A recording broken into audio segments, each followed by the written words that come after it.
সবাইকে স্বাগত জানাচ্ছি নিউজ 24 সংবাদে। পুরো আয়োজনে আপনাদের সঙ্গে আছি আমি আসিফ টিপু। দেখছিলেন বিআরবি কেবলস সংবাদ শিরোনাম, এবারে বিস্তারিত। জাহাঙ্গীরনগর বিশ্ববিদ্যালয় কেন্দ্রীয় ছাত্র সংসদ জাকসু ও হল সংসদ নির্বাচনের ভোট গণনা চলছেই। এখন পর্যন্ত 18টি আবাসিক হলের ভোট গণনা শেষ হয়েছে। সিনেট ভবনে পোলিং এজেন্টদের উপস্থিতিতে চলছে কেন্দ্রীয় সংসদের ব্যালট গণনা। প্রশাসন জানিয়েছে হাতে ভোট গণনা করা হচ্ছে এবং এলইডি স্ক্রিনে তা দেখানো হচ্ছে। জাকসু নির্বাচন কমিশনের সদস্য সচিব একেএম রাশেদুল আলম জানান, রাত 8টার দিকে ভোট গণনা শেষ হতে পারে।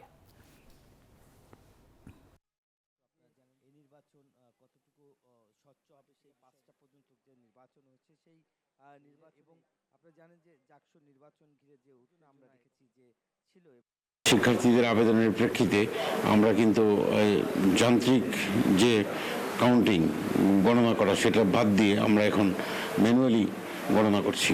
তাতে অনেক সময় লাগছে। 8,500 ভোট আছে। আমার যেটা ধারণা সন্ধ্যা থেকে রাত 8টা বাজতে পারে সম্পন্ন করতে গণনার কাজ। আমরা সম্পন্ন করে আমরা চূড়ান্ত ফলাফল ইনশাআল্লাহ ঘোষণা করব। দর্শক, জাকসু নির্বাচনের আরো খবর জানাতে সরাসরি যুক্ত হচ্ছেন সহকর্মী নাজমুল হুদা। নাজমুল, ভোট গণনা এখন কোন পর্যায়ে রয়েছে? বিশ্ববিদ্যালয় প্রশাসন কি বলছে?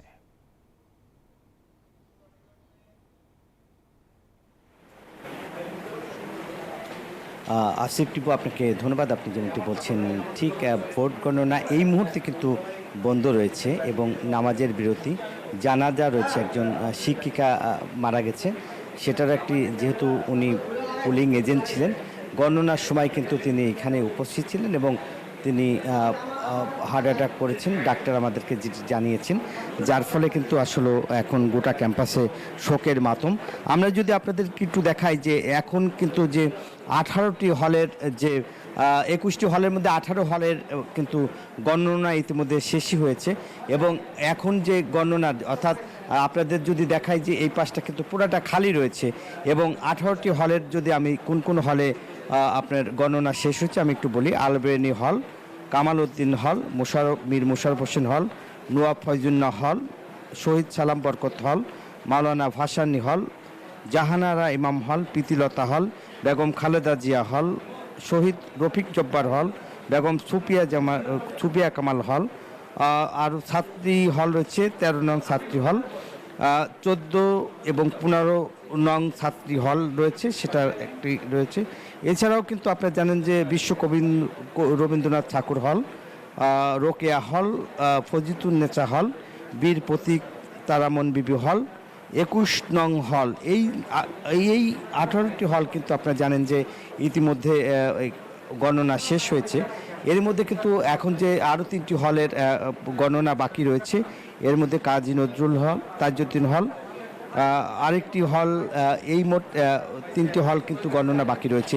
আর জাকসুর যে ফলাফল গণনা সেটা কিন্তু ঠিক 2টার পরে বলা হয়েছে এবং যেহেতু জানাজা রয়েছে, জানাজার পরে খাওয়া দাওয়ার একটা ব্যবস্থা রয়েছে। আমরা মোটামুটি যেটা আমাদেরকে উপাচার্য এসেছিলেন এবং তিনি একটি মিটিংও করেছেন নির্বাচন কমিশনারদের সাথে। সম্ভবত 3টার দিকে হয়তো জাকসুর যে ফলাফল সেটা কিন্তু এই ফলাফল কিন্তু যে ভোট গণনা সেটা কিন্তু আসলে করা হবে এবং যার ফলে কিন্তু আমাদেরকে জানাবেন যে গণনা শুরু হয়েছে জাকসুর।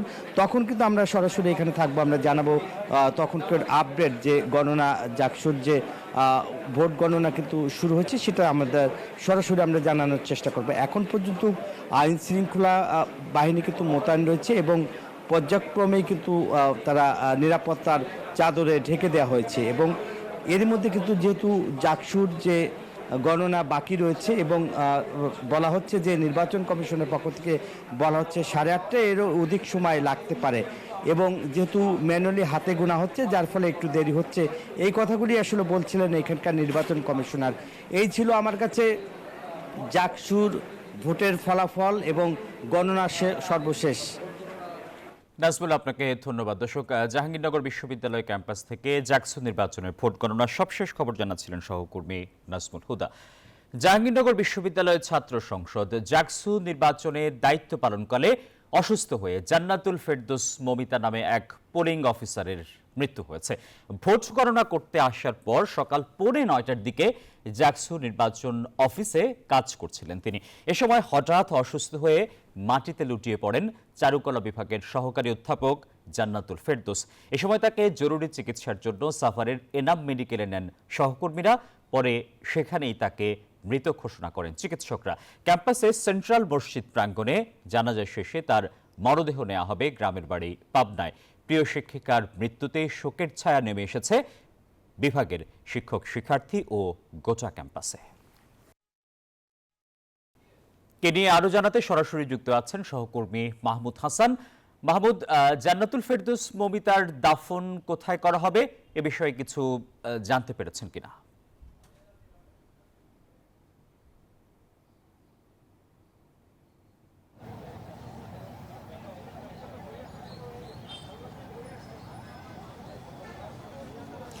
ধন্যবাদ টিপু।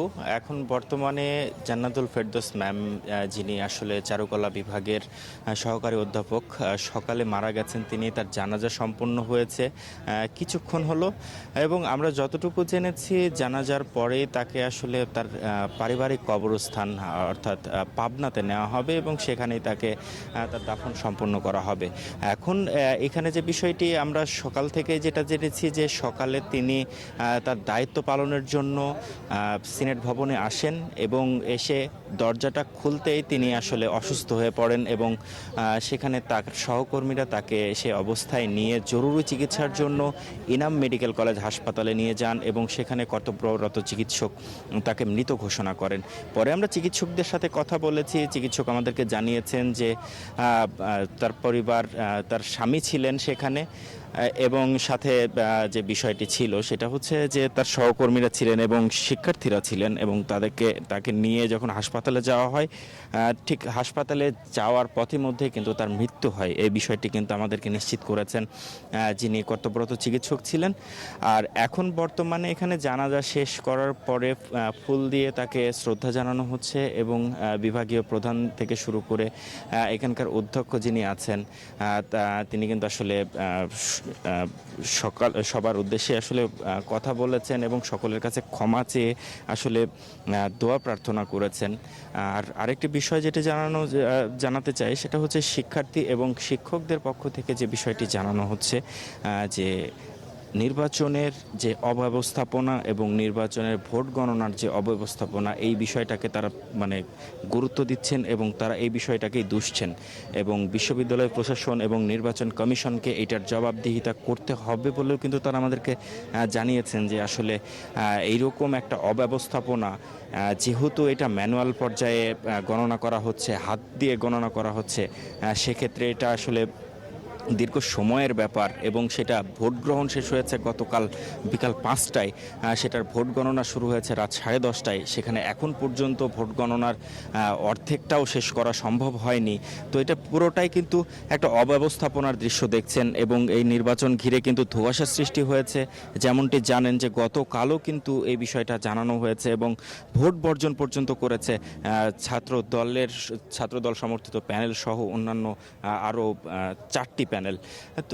তো এই বিষয়টা আসলে আজকের এই নির্বাচনের উৎসবের আমেজের মধ্যে একটা হৃদয় বিদারক ঘটনা এবং শিক্ষার্থী এবং শিক্ষকরা যারা সহকর্মী এবং শিক্ষার্থীরা ছিলেন তারা আসলে এই বিষয়ে বেশ হৃদয় বিদারক একটা ঘটনা। তারা বলছেন যে এই ক্ষতি আসলে বিভাগের জন্য কাটিয়ে ওঠা খুব কঠিন হয়ে দাঁড়াবে তাদের জন্য। তো এই ছিল জাহাঙ্গীরনগর বিশ্ববিদ্যালয় থেকে আমার কাছে সর্বশেষ তথ্য। টিপু। মাহমুদ, আপনাকে ধন্যবাদ। জাহাঙ্গীরনগর থেকে জানাচ্ছিলেন সহকর্মী মাহমুদ হাসান। রাজশাহী বিশ্ববিদ্যালয়ের ছাত্র সংসদ রাকসু নির্বাচনে মনোনয়নপত্র প্রত্যাহারের শেষ দিন কাল। চূড়ান্ত প্রার্থী তালিকা ঘোষণা করা হবে 14 সেপ্টেম্বর। বৃহস্পতিবার 315 জন প্রার্থীর প্রাথমিক তালিকা প্রকাশ করা হয়। এর মধ্যে 255 জন কেন্দ্রীয় ছাত্র সংসদের প্রার্থী এবং 60 জন সিনেট সদস্য প্রার্থী। যাচাই বাছাই শেষে 7 জনের প্রার্থিতা বাতিল করা হয়েছে।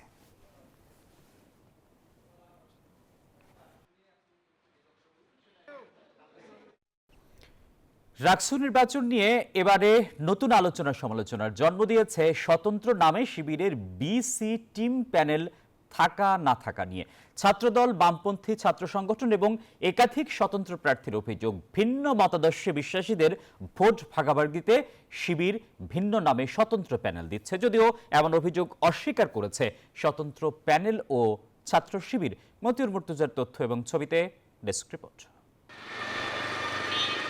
রাকসু নির্বাচন নিয়ে এখন আলোচনার কেন্দ্রবিন্দু শিবিরের বি টিম, সি টিম না স্বতন্ত্র প্যানেল।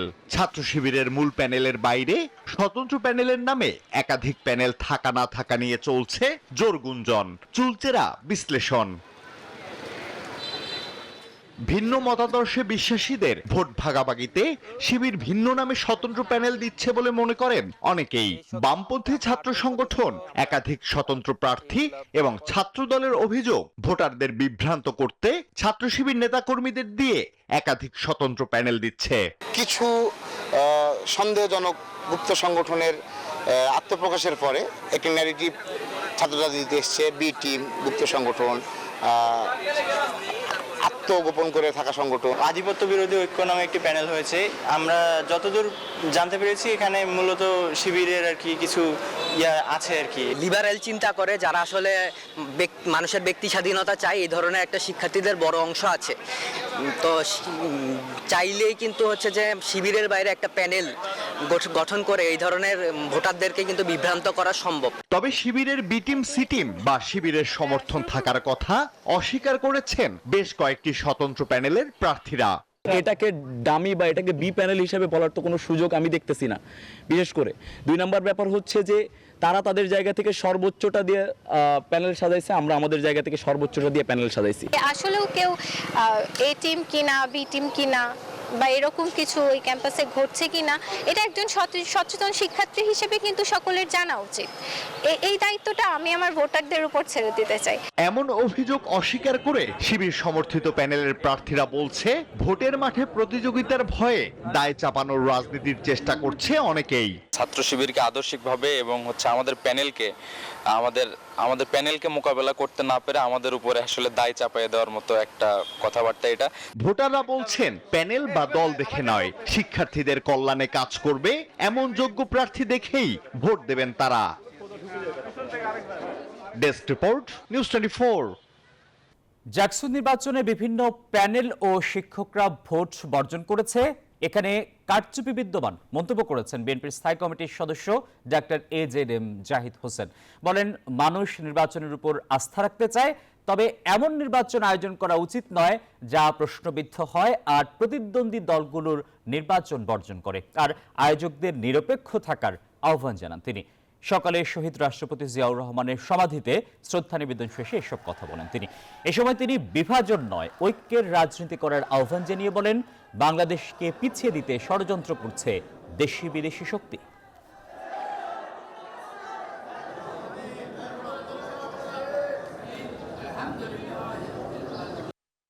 বিভিন্ন প্যানেল, স্বতন্ত্র প্রার্থী, ইভেন শিক্ষকরা পর্যন্ত নির্বাচন থেকে অনেকেই সরে দাঁড়িয়েছেন।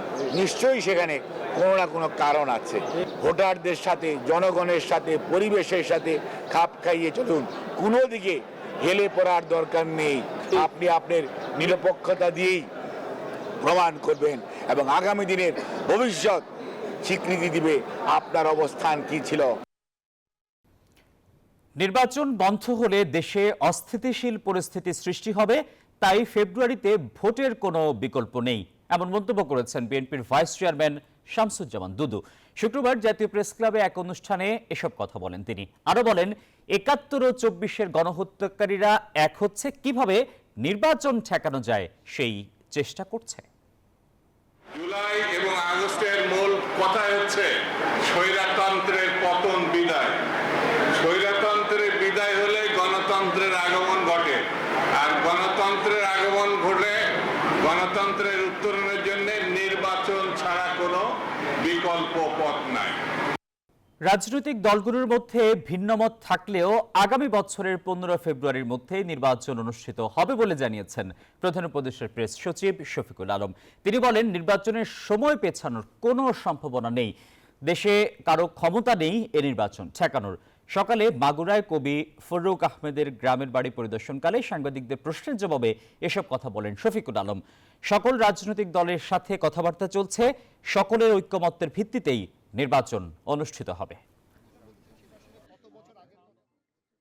নির্বাচন ফেব্রুয়ারির প্রথমার্ধে হবে, এটা একদম আমাদের, এটা ইন্টারিম গভর্নমেন্টের এটা একটা কমিটমেন্ট, এটা হবেই। এবং এটা কেউ কোনো ধরনের কেউ যদি মনে করেন যে এটা বানচালের চেষ্টা করবেন, এটা হবে না। নিউজ 24 সংবাদের সময় হলো একটা বিরতির। আরো খবর নিয়ে ফিরছি, আমাদের সঙ্গেই থাকুন। বিরতির পর স্বাগত আরো একবার, দেখছেন নিউজ 24 সংবাদ। ওনারা অনেক এইজেড, মানে অবিশ্বাস্য রকমের তাদের ফ্লেক্সিবল বডি। এটা দেখে আমার মনে হলো যে কোনো কিছুই আসলে করা পসিবল। আমরা যেহেতু বসুন্ধরাতে থাকি, আমাদের জন্য মানে আসাটাও এখানে ইজি ছিল এবং পরিবেশটাও ভালো ছিল। ওনারা ট্রান্সপোর্টের ব্যবস্থা করেছেন, এই কারণে অনেকেই আসতে পেরেছেন। সো এটাও যদি প্রতিদিন থাকে, সেক্ষেত্রে আমার মনে হয় যে অংশগ্রহণকারী আরো বেশি আসবে। সকালটাতে যে ইয়োগাতে জয়েন করছি, যে পুরো এনভায়রনমেন্টটা ছিল, সেটাই ছিল একটা মানে অন্যরকম। আয়োজকরা বলছেন বসুন্ধরার বাসিন্দা যে কেউ আসতে পারবেন এখানে, যারা আসবেন তাদের জন্য থাকবে নানা আয়োজন। মানুষ তাদের শারীরিক স্বাস্থ্যের সাথে মানসিক স্বাস্থ্যের সাথে উন্নতি করতে পারে এবং ব্যাপক লোক একই ছাদের নিচে বসে করতে পারে, এবং এত বড় জায়গা তো আর কোথাও পাবেন না। একমাত্র বসুন্ধরা প্রজেক্টের মধ্যে এই জায়গাটা আছে, এবং চেয়ারম্যান মহোদয় এটা উদ্যোগ নিয়ে করেছেন এবং সে বলেছেন যেটা আমার তরফ থেকে এই আবাসিক এলাকায় যারা বসবাস তাদের জন্য এটা উপহার। আমাদের এই টিমের সাথে কিন্তু ডক্টর, সাইকোলজিস্ট এবং অন্যান্য স্পেশালাইজেশন যারা পিপল আছে তারা কিন্তু সম্পৃক্ত। এই সোসাইটির আমরা প্রথম টার্গেট হলো এখানে যারা বয়স্ক মানুষ, তারা কেউ অসুস্থ থাকবেন না। ভবিষ্যতে আরো বড় পরিসরে ইয়োগা ছড়িয়ে দেওয়ার পরিকল্পনা রয়েছে আয়োজকদের। Desk report, news 24।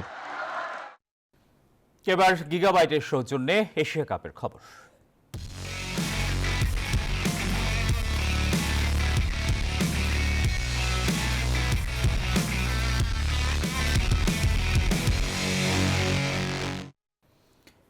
এশিয়া কাপের শুরুর ম্যাচে দারুণ জয় টাইগারদের। পয়সা খরচ করে যারা মাঠে এসেছিলেন তাদের মুখেও ঝরল প্রশংসা। এদিকে সাবেক প্রধান নির্বাচক মিনহাজুল আবেদিন নান্নু বলেন, জয় দিয়ে বাংলাদেশ শুরু করেছে, জয় দিয়েই শেষ করবে তারা। আর ক্রিকেটার হৃদয় জানিয়েছেন প্রতিনিয়ত উন্নতির চেষ্টায় রয়েছেন।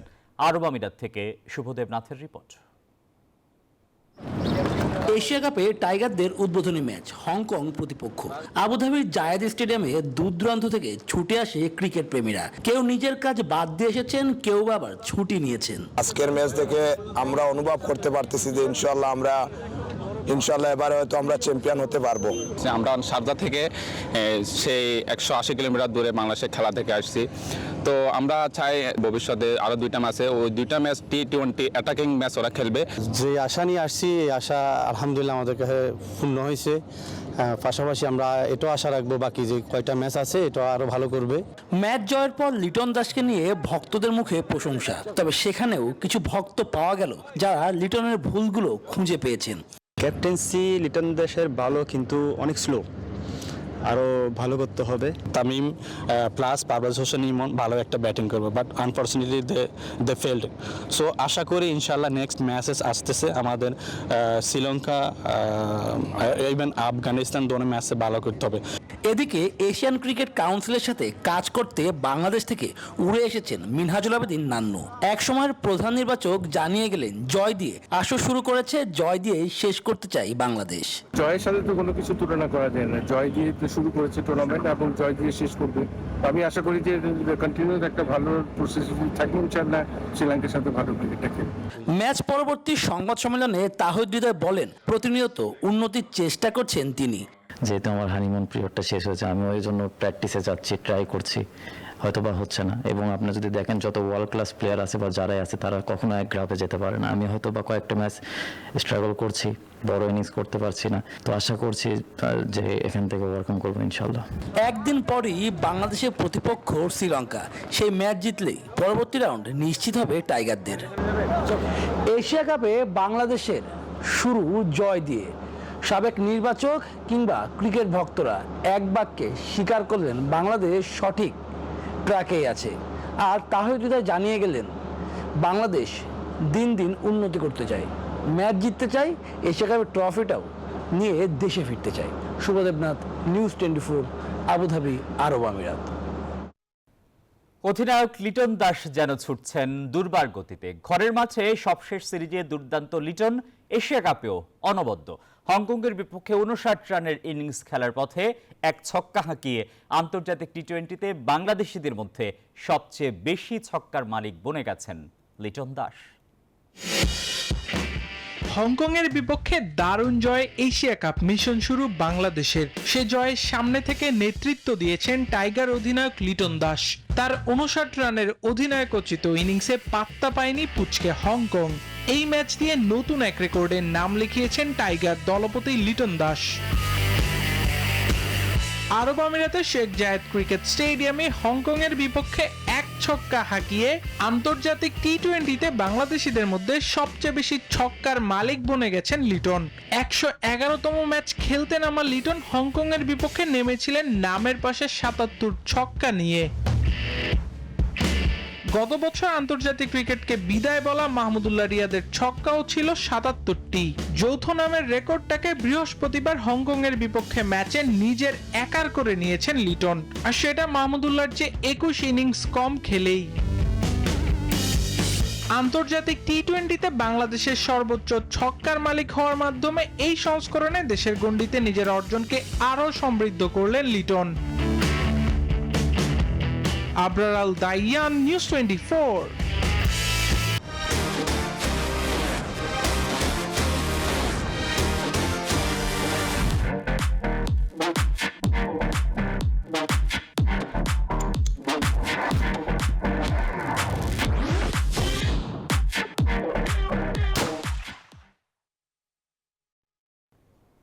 সংবাদের সময় হলো আরও একটা বিরতির, আমাদের সঙ্গেই থাকুন। স্বাগত আরও একবার, দেখছেন নিউজ 24 সংবাদ। চট্টগ্রামের মিরসরাইয়ে দ্বিতীয় বিয়ে করে নতুন স্ত্রীকে ঘরে তোলার জেরে সৌদি প্রবাসী বাবার হাতে মোহাম্মদ শাহেদ নামের এক বিশ্ববিদ্যালয় শিক্ষার্থীর মৃত্যু হয়েছে। এ ঘটনায় স্বামী সহ 4 জনের বিরুদ্ধে প্রথম স্ত্রী মামলা করলেও আসামিরা এখনো ধরাছোঁয়ার বাইরে। পুলিশ বলছে গ্রেপ্তারের চেষ্টা চলছে। নয়ন বড়ুয়া জয়ের রিপোর্টে বিস্তারিত। নিজ বাড়িতে বাবার হাতেই খুন সন্তান, পরিবারে শোকের মাতম। অবাক লাগলেও বুধবার রাতে এমন ঘটনা ঘটেছে চট্টগ্রামে মিরসরাইয়ে। নিহত শাহেদ চট্টগ্রাম ইসলামী বিশ্ববিদ্যালয়ের কম্পিউটার সায়েন্স বিভাগের 7ম সেমিস্টারের শিক্ষার্থী। নিহত শাহেদের মা বলেন 2 মেয়ে ও 1 ছেলেকে নিয়ে তাদের সংসার ছিল। শাহেদের বাবা সৌদি প্রবাসী। কিছুদিন আগে তিনি বাড়িতে এসেছেন। মঙ্গলবার তিনি দ্বিতীয় বিয়ে করে নতুন স্ত্রীকে ঘরে এনেছেন। এর জেরে খুন হয় ছেলে। আন্ডা বেগুনের সামনে আন্ডা হুতের করে দড়ি হরি এনে রক্ত টক্ত বার করে সিনজিয়া আনাইলু যে হেঙ্গা হুতের সর চলিয়েছে, ঘত ঘত করে হুতরে নি রয়েছে। আয় তো সরাইলে তো আয় বুঝি এর বাসে না। আমরা যাচ্ছি বিচার, যাতে আমার যাদের আসামি একটা আমার বাবা যে মহিলাটাকে নিয়ে আসছে, এই 2 জনের পাশে চাই আমরা। এই ঘটনায় স্বামী নুরুজ্জামান সহ 4 জনের বিরুদ্ধে মিরসরাই থানায় মামলা দায়ের করেছেন প্রথম স্ত্রী। তবে এখনো কাউকে গ্রেপ্তার করতে পারেনি পুলিশ। বাবা দ্বিতীয় বিয়ে করছে, ছেলে গেছে, বাবারা হয়তো জিজ্ঞাসাবাদ করবে, সেজন্য বা হচ্ছে কিছু বলবে, মনের মধ্যে আক্ষেপ থাকে না, সেরকম কিছু হয়তো বলবে, সেজন্য গেছিল, কিন্তু হয়ে গেল তো মার্ডার। বাবার হাতে বাড়ি হয় ছেলের লাশ, কিন্তু সেই বাবার হাতে ছেলে যেহেতু খুন হয়েছে, অবশ্যই সেই বাবার বিচার হওয়া উচিত। ময়না তদন্তের জন্য নিহতের মরদেহ চট্টগ্রাম মেডিকেল কলেজ হাসপাতালের মর্গে পাঠিয়েছে পুলিশ। ওকে আমরা হাসপাতাল থেকে উদ্ধার করছি। মামলা প্রক্রিয়াতে মামলা হয়েছে, ওর মা বাদী মামলা করছে।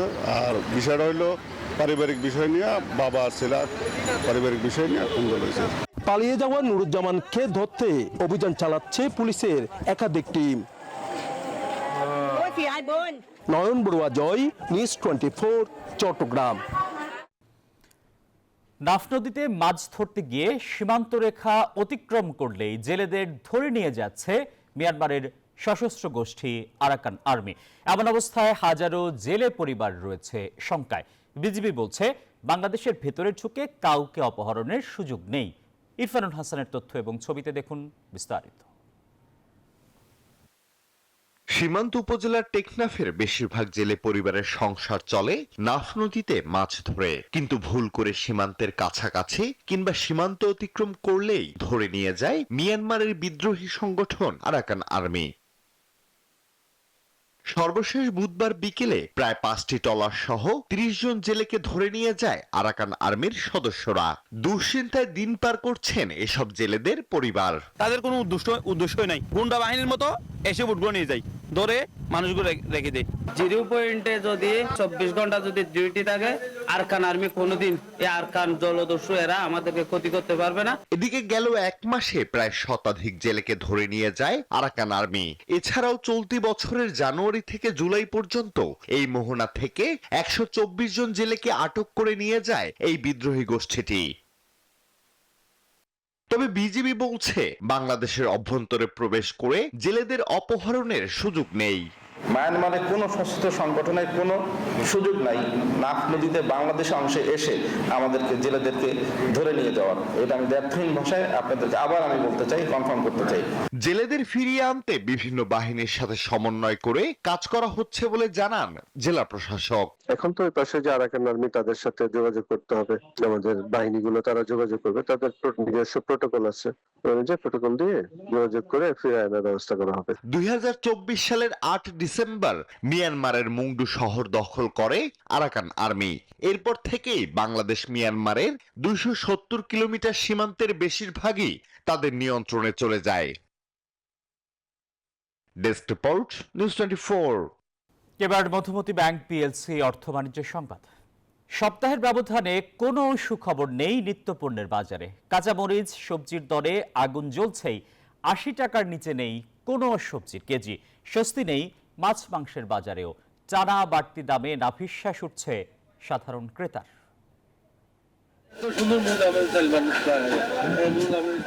বাজারে ঢুকলেই ফুটে ওঠে ক্রেতার পকেটের মলিন দশা। নিত্যপণ্যের বাজার করতে হলে গুনতে হবে চড়া দাম। মরিচের কেজি 200 টাকার নিচে নামছেই না। বেগুনের দাম আকার ভেদে 100 থেকে 180 টাকা। টমেটো 120 টাকা কেজি। করলা, কাঁকরোল 100 আর পটল ও ঢেঁড়স মিলছে কেজি প্রতি 80 টাকায়। বিক্রেতারা বলছেন অতি বৃষ্টি ও চাহিদা অনুযায়ী পণ্য না থাকার কারণে সবজির সরবরাহ কমেছে। বৃষ্টিতে মালের অনেক ক্ষতি হয়েছে আর মালের সরবরাহ কম, এই কারণে একটু দাম বেশি। তারা বাজারে মালে চাহিদা বেশি কিন্তু মাল সব, এই কারণে একটু দাম বেশি। এছাড়া প্রতি পিস লাউ 60 থেকে 70 টাকা। মিষ্টি কুমড়া বিক্রি হচ্ছে 50 থেকে 60 টাকায়। পেঁপেও মিলছে 100 থেকে 120 টাকায়। নিত্যপণ্যের দর নাগালের বাইরে বলছেন ক্রেতারা। জিনিসপত্র যেগুলো আছে সেগুলো কিন্তু সাধারণ জনগণের কিন্তু নাগালের বাইরে। মধ্যবিত্তদের জন্য অনেক কষ্টকর এটা অ্যাকচুয়ালি। এখন কি উৎপাদন কি কম হচ্ছে সেটা বুঝতেছি না, নাকি এটা বাজারে সিন্ডিকেট। স্বস্তি নেই মাছ মাংসের বাজারেও। আকার ভেদে কেজি প্রতি ইলিশ 2400 থেকে 2600 টাকা কেজিতে বিক্রি হচ্ছে।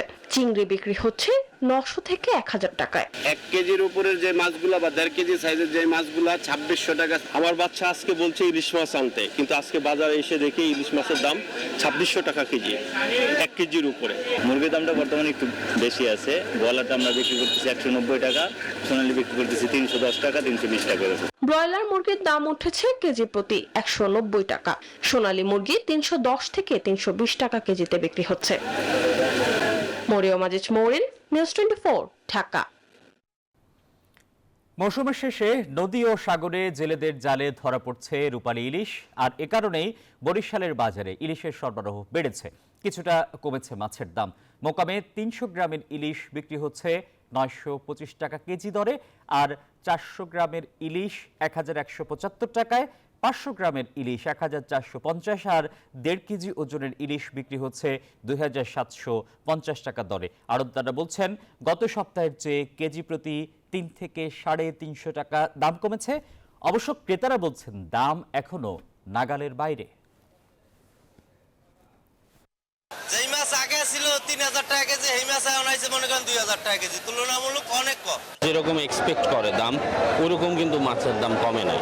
আমদানি একটু কম হলো, মাছের দাম ইদানিং একটু কমছে। কমার যেতরে কমার কথা এতরে কমে নাই। সংবাদের সময় হলো আরো একটা বিরতির, আমাদের সঙ্গেই থাকুন। নিউজ 24 সংবাদে স্বাগত জানাচ্ছি আরো একবার। এবারে আন্তর্জাতিক প্রসঙ্গ। নেপালে চলতি সপ্তাহে টানা 2 দিনের জেনজি বিক্ষোভে প্রায় 20,000 কোটি রুপির সরকারি সম্পত্তি ধ্বংস হয়েছে। অস্থিরতার সুযোগে বিভিন্ন কারাগার ভেঙে পালিয়ে গেছে 13,500-এর বেশি বন্দী। শহর উন্নয়ন মন্ত্রণালয়ের কর্মকর্তারা জানিয়েছেন সিংহদরবার, পার্লামেন্ট ভবন ও সুপ্রিম কোর্ট ব্যাপকভাবে ক্ষতিগ্রস্ত হয়েছে, যেগুলোর প্রতিটির নির্মাণ মূল্য শত কোটি রুপি। অসংখ্য ভবন ধ্বংস হওয়ার পাশাপাশি ভস্মীভূত হয়েছে অমূল্য ঐতিহাসিক নথি ও রেকর্ডও। এদিকে সরকারের পতনের পর অন্তর্বর্তী সরকার গঠন নিয়েও রাজনৈতিক অচল অবস্থা কাটেনি।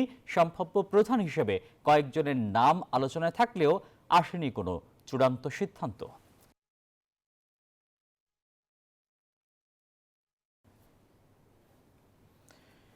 যুক্তরাষ্ট্রের রক্ষণশীল নেতা চার্লি কার্কের সন্দেহভাজন হত্যাকারীর সিসিটিভির ফুটেজ প্রকাশ করেছে FBI। ফুটেজে দেখা যায় সন্দেহভাজন ব্যক্তি ছাদ থেকে লাফিয়ে জঙ্গলে পালিয়ে যাচ্ছে। তাকে ধরিয়ে দিতে $1,00,000 পুরস্কার ঘোষণা করা হয়েছে। জনসাধারণের সাহায্য চেয়ে তার ছবিও প্রকাশ করা হয়েছে। ঘটনাস্থলের কাছ থেকে DNA নমুনা সংগ্রহ এবং একটি উচ্চ ক্ষমতাসম্পন্ন রাইফেল উদ্ধার করেছে পুলিশ। হত্যাকারীকে খুঁজে বের করার বিষয়ে আশা প্রকাশ করেছেন মার্কিন প্রেসিডেন্ট ডোনাল্ড ট্রাম্প।